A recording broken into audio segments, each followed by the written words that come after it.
Before the name America was ever whispered across distant oceans, before sails cut through salt wind to claim what was never theirs, before Columbus redrew the story of an entire world, there was a land, vast, sacred, wild, and ancient. A land not waiting to be discovered, but already alive with memory and song. This was not an empty continent. It was full of people, full of purpose, full of harmony. A world not forgotten by time, but buried under the silence of conquest. A world we must now remember. This was the Americas before Columbus. This was the forgotten Eden. In the beating heart of the Great Plains, herds of bison thundered across the land. Their hooves cracked the soil, their shadows blanketed the hills, and their presence shaped everything. These mighty beasts were more than meat. They were the axis of entire cultures.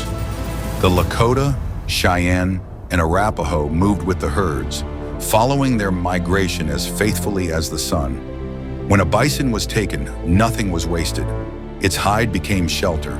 Its bones became tools. Its sinew, bowstring. Its soul, sacred. Great gatherings were held after a hunt. Fires burned through the night as elders spoke to the stars, thanking the animal spirit. The children listened in silence. For to take life was never casual. It was a spiritual contract. Further north, winters came like a slow-breathing predator. The sky turned white. The rivers froze in place. Snow piled against mountains like ancient burial mounds. Yet here, too, people thrived. The Inuit, Yupik, and Athabascan peoples built worlds from ice and silence. Igloos stood firm against screaming winds. Furs kept newborns warm. Fires flickered in stone lamps filled with whale fat, casting shadows that danced like spirits. In these frozen landscapes, survival was not a battle. It was a ritual. Knowledge passed from mouth to ear. How to hunt seals, read snowdrifts, track caribou across endless white. They didn't fear the cold. They mastered it. Deep in the forests of the east, great trees stretched to the sky like pillars in a living cathedral. In the shadows of these ancient woods, people lived in longhouses, wooden structures that sheltered entire clans. The Iroquois, Huron, and Shawnee built societies that prized cooperation over conquest. Their homes pulsed with firelight, laughter, cooking smoke, and whispered wisdom. In the evenings, stories were told in 1,000 native tongues. Stories of sky women and turtle islands, of trickster gods and ancestor spirits. Children fell asleep to myths older than pyramids. Marriages were honored with feasts, dances, and tobacco offerings to the Creator. The joining of two souls was not a personal event. It was the weaving of two family tapestries. In the deserts of the Southwest, stone met spirit. The Pueblo peoples carved homes into canyon walls, their adobe dwellings blending into the cliffs like they'd always belonged.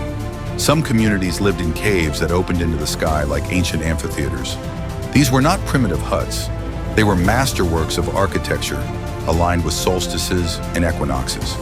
Painted hands, spirals, and animal symbols still mark the walls of these sacred homes. The people prayed to rain, danced in feathers and bells, and gathered in kivas, underground chambers of song, sacrifice, and storytelling. They planted corn with sticks and songs.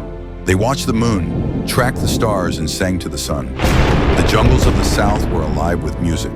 The Maya built towering stone cities like Palenque, Tikal, and Copan, lost in vines and humming with the voices of parrots, monkeys, and insects.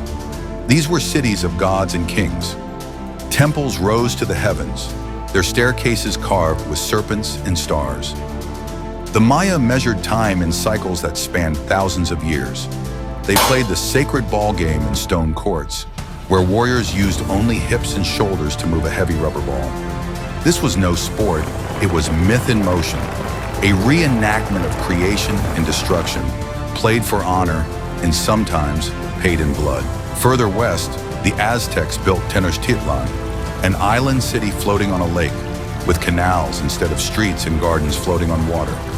Over 200,000 people lived there, surrounded by markets, pyramids, and sacred fire.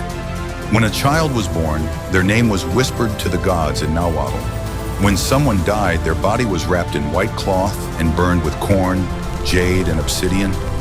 Rituals were not reserved for priests. They were life itself. Every sunrise began with incense.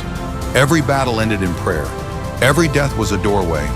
In the far forests of the Pacific Northwest, people carved stories into cedar. Totem poles stood like wooden scrolls, telling the histories of clans through the faces of bears, ravens, wolves, and whales.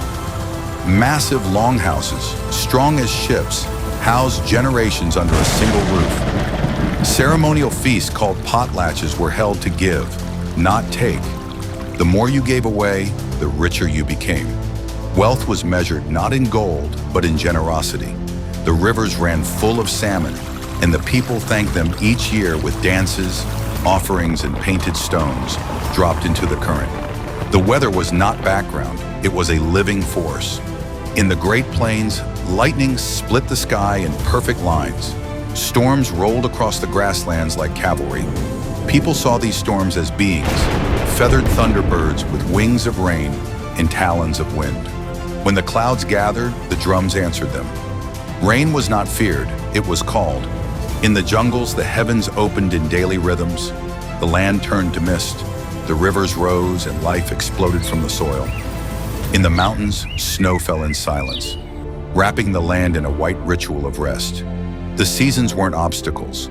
They were teachers, cycles to honor, patterns to follow, spirits to respect.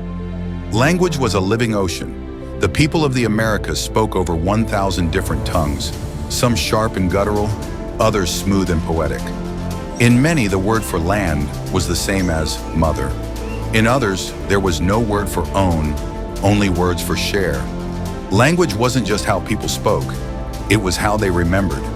Elders could recite hundreds of years of history from memory. Stories were braided into songs, into dance, into the tattoos on skin and carvings on wood. Some languages had specific words for a river in spring or the color of a hawk's wing at dusk. Every word carried a world. Gatherings were the heartbeat of the land. Tribes met to trade obsidian, turquoise, tobacco, feathers, and stories. Great councils were held beneath trees or stars. Dances lasted for days. Marriages were arranged between clans with shared dreams. Drums called people together. Fires kept the night warm. Food was passed in circles. Children learned by watching. The elderly were not abandoned. They were revered. A grandmother's story was as sacred as a warrior's scar. In these gatherings, alliances were made, disputes were settled, songs were born, and in the wild, the animals watched. The jaguar moved like a god through jungle shadows. The eagle soared above as messenger to the sky realm. Wolves hunted in packs, not just for food, but for balance. The moose drank from still lakes that reflected clouds and mountains. Otters slid through rivers like laughter made flesh. The land wasn't just shared with animals, it was taught by them. In many tribes, children were given animal names to shape their future. The bear might be strong, the fox clever, the owl wise, the salmon persistent. The rivers, they were lifelines. The Mississippi, Ohio, Columbia, Colorado, and Rio Grande, they carried not just water, but stories. Villages sprang up along their banks. Canoes glided from one end of the world to the other. Women washed clothes while singing to the current. Men fished with woven nets and bone hooks. Children played in shallows, and when people died, they were often returned to the river. Ashes scattered, bones buried in islands, so their spirits could keep flowing, carried by the veins of the earth. This was not a silent world. It was a symphony. The rustle of pine, the crack of ice, the roar of bison, the cry of hawks, the hush of snow, the chant of firelight, the boom of drums, the laughter of children, the whisper of wind through feathers. This was the world before Columbus. It was not savage. It was not empty. It was not forgotten. It was alive. It was wise. It was sacred. We did not discover it. We disrupted it. But the land remembers. The rivers remember. The stars remember. And somewhere inside us, we remember too. This was the forgotten Eden. And now, it is time to remember.